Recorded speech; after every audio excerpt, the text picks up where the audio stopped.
Butihing general, syempre, 'di ba? Kahit nga si Superman namamahingi. Oh, 'di ba? Bigyan naman natin ng pahinga ang ating General Torre, 'di ba? Siya naman ang magpahinga ngayon. Grabe ang kanyang stress na dinanas noong tinalaga siya sa Mindanao, sa lugar ni Digong para po pamunuan ang paghuli dito kay Kibulok. 'Di ba? So, pagkatapos po na mahuli si Kibulok, nilagay siya sa CIDG. Si Digong naman ang kanyang tinrabaho. At pagkatapos naging PNP chief siya. So, bilang PNP chief, mas marami pong pagod, mas maraming pag-iisip, mas maraming trabaho, 'di ba, ang kanyang gagawin. Kaya, 'di ba, deserve talaga ni General Torre ang isang buwang pahinga. Ito po. Balita naman po ito galing sa bilyonaryo. Okay, pakinggan natin tong balita ng bilyonaryo ngayon. Okay, ito po. Matapos si Bakin sa pwesto, tila nagpahiwatig na si dating PNP Chief Police General Nicolas Torre III sa susunod niyang pamumunuan. Narito ang Agenda Weekend Report ni Ivy Reyes. Nagpahiwatig ang Malacanang na tila magugustuhan ni ex-PNP Chief Nicolas Torre III ang inaalok na pwesto ng palasyo matapos itong tanggalin. Meron po talaga inaalok katulad po na sinabi natin at sa ngayon po ay wala pa pong komento. Hintayin na lamang po natin kung ano magiging positibong reaksyon ni General Torre dito. Mismo kay Torre nanggaling na baka hindi siya qualified na humawak ng National Bureau of Investigation sakaling ito ang ialok ng palasyo. Ayon kay Palace Press Officer Claire Castro, baka hindi NBI ang ibigay na pwesto sa dating PNP Chief. Muli rin niya nilinaw na naiintindihan niya ang desisyong sipakin siya sa pwesto. Ikatlo, inuulit ko na wala akong sama ng loob sa ating Pangulo. Nauunawaan ko na kailangan niyang gumawa ng mga magbibigat na desisyon. At ang pagkaalis ko bilang Chief of the Philippine National Police ay isa lamang sa mga ito. Pulis pa rin naman daw siya at he still serves at the pleasure of the President, Anya Torre. Tila may pahiwatig din si Torre sa kanyang mensahe sa pagbanggit na huwag siyang kaawaan matapos ibakin sa pwesto ng Malacanang. Salamat din sa mga naawa sa akin. Ngunit hinihiling ko sa inyo, huwag niyo akong kaawaan. In spite of my abrupt removal as Chief of the Philippine National Police, okay po ako. Kung meron man tayong dapat kaawaan, iyon ay ang milyon-milyon nating mga kababayan na paulit-ulit na nagiging biktima ng palagiang pagbaha. Sila ang tunay na nangailangan ng tulong at kalinga sa panahon ngayon, sapagkat hindi naman sila ang dapat laging nagdudusa at naghihirap tuwing tagulan. Una nang umugo ang balita na bagay si Torre na gawing anti-corruption czar dahil sa tapang ng 4-star general.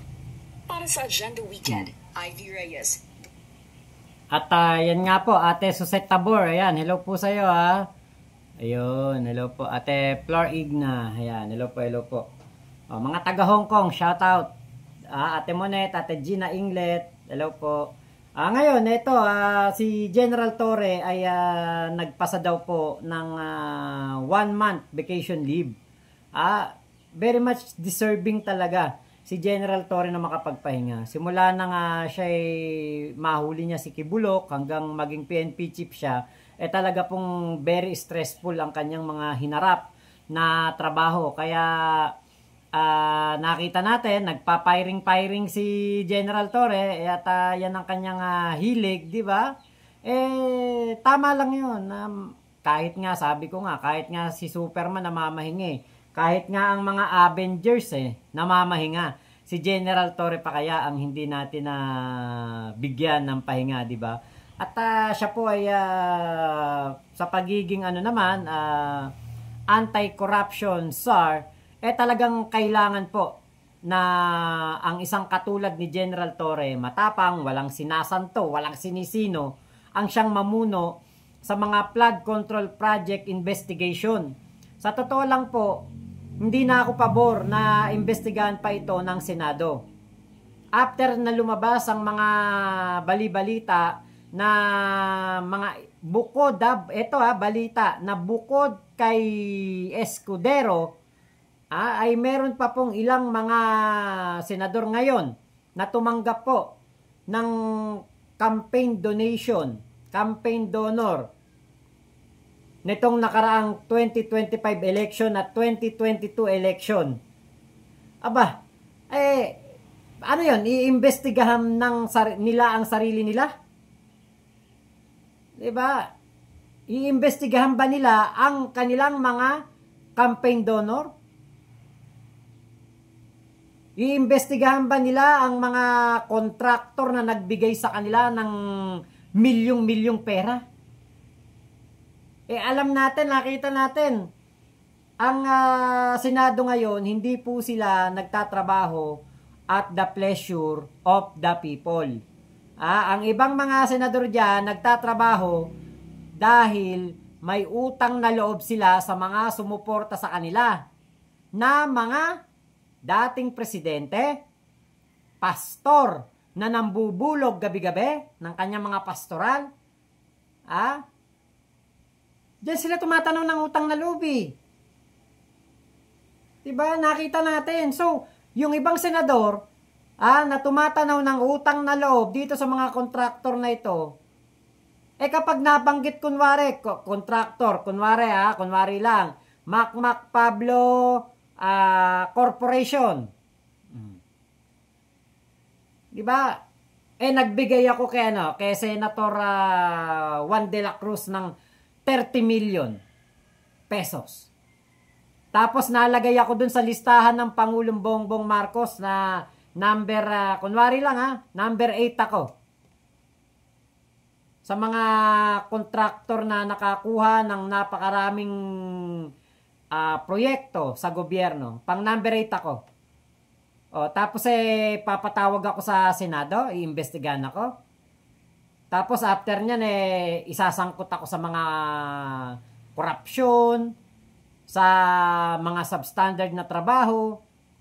Syempre, sasabihin ko dun kay Congressman Juan de la Cruz, alam mo naman pare, ang laki ng binigay ko sa iyo nung nakarang eleksyon. Baka naman pabayaan mo ako sa Senado. Diba? Kaya mabuti pa yan, ihinto na lang ang Senate hearing na yan ni Marcoleta. Kasi nagiging stage lang ito ng mga senador na sangkot sa flood control project na maanumalya, substandard, at merong mga opisyal na sangkot sa tongpats, kickback, at lagay.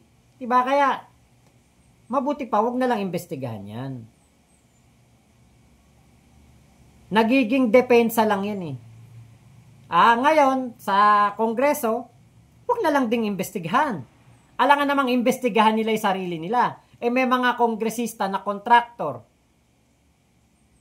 May mga kontraktor na kamag-anak ng kongresista. May mga kontraktor na kapatid. May mga kontraktor na kaalyado ng kongresista. Diba? Kaya mabuti pa, wag na lang imbestigahan ng Senado at ng Kongreso. Hayaan na lang na si General Torre ang mag-imbestiga.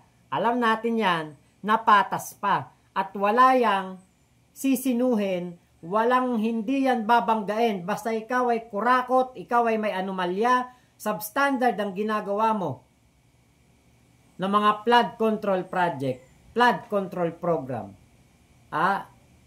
Talagang babanggain ka niya ni General Torre. Talagang ipapakita niyan kung sino ang gobyerno at kung sino ang nasa batas. Naipakita na ni General Torre ang kanyang katapangan. Nakita na niya ang kanyang galing sa strategy. Naipakita niya na ang kanyang talino sa pamamahala at pagpapatupad ng mga pagbabago sa PNP. So, time naman para si General Torre ay makita natin ang galing niya sa pag-iimbestiga dito sa mga flood control projects na punong-puno ng mga anomalya. Diba? Kaya tama yan. tamang-tama na ang ating Pangulong Bongbong Marcos ay gagawing anti-corruption czar etong si General Torre dahil siya po ay tapat sa kanyang tungkulin at tapat siya sa mga Pilipino. Wala siyang boss na matatawag kundi ang mga Pilipino. At ang kanyang rules ay ang batas. 'Di ba? Yan ang pinakamagaling. Yan ang pinaka-importante. Bago ka maging bago ka maging good leader, kailangan ikaw ay law-abiding citizen. Bago ka maging magaling na leader, kailangan marunong ka ring tumupad sa batas o sumunod sa batas. 'Di ba? Kaya po, right person sa anti-corruption czar si General Torre. At yan po ay isang malaking hakbang bilang isang PNP chief. From being a PNP chief na ina-appoint ng presidente, siya ay magiging anti-corruption czar na secretary level. Secretary level na po yan. Yang hahawakan ni General Torre na yan. So magagamit ito ni General Torre yung kanyang lahat ng kakayahan sa pag-iimbestiga, sa strategy, sa pagiging matapang, sa pagiging lahat ng mga kumbaga experience ni General Torre. Ang isa po sa mga posible natin na makita lalo ang kagalingan ni General Torre ay yung kanyang leadership at yung kanyang pagpapatupad ng batas. So ito po ay pwedeng maging tawag dito, yung experience, yung parang maging teacher o maging experience ito ni General Torre para kung sakali na maisipan niya maging senador sa 2028. Diba? Malay natin, baka kumandidato si General Torre sa 2028. Edi alam niya na ngayon kung ano ang trabaho ng senador. Alam niya na kung ano ang gagawin niya bilang senador. Hindi siya tatanggap ng mga donation mula sa mga kontraktor. Bawal po yun. Diba? Kaya alam nyo, sabi ko nga tama si General Torre, wag siya dapat kaawaan. Ang dapat kaawaan, yung mga maiimbestigahan dito ngayon na naliligo sa kayamanan mula sa kaban ng bayan. Yan ang dapat kaawaan. Baka hindi sanay sa hirap yan. Baka hindi sanay kumain ng tuyo yan. Baka hindi yan sanay na mag-umagahan na mumurahing peanut butter lang ang ginagamit. Eto nga pala eto. Favorite kong peanut butter. Lola. Alam niyo ba kung saan gawa to? Valenzuela. Ayan. Una ko tong nabili sa ano pangalan nito? Hindi naman SM Hypermarket nakalimutan ko Doon ko to nabili sa may monumento. Ngayon, naganap ako dito sa Cavite. Hanap dito sa Cavite para maano yan, makain ko kada umaga, palaman ko sa tinapay. Baka hindi yun ang mga dapat kaawaan, yung mga hindi sanay kumain ng mga peanut butter lang na mumurahin. Yung mga sanay sa Nutella, sanay sa Biscoff. Baka yan ang kawawa. Tama si General Torre. 'Di ba? Yung mga hindi sanay tumira sa apartment, yung mga sanay sa condo, sanay sa mansion, may elevator pa yung bahay. Baka pag binawi ng gobyerno ang kanilang mga kayamanan mangungupahan ng apartment hindi marunong. Nako, yan ang mahirap. Tumira sa bahay na may daga, tumira sa bahay na binabaha. Yan po ang dapat kaawaan. Hindi si General Torre. At yung dapat, isa pang dapat kaawaan, yung mga nanganganib mahuli ng ICC at doon natatanda. Parang senador may sabi nun naawa siya kay General Torre daw. Kaya tama yon, wag daw pong kaawaan si General Torre.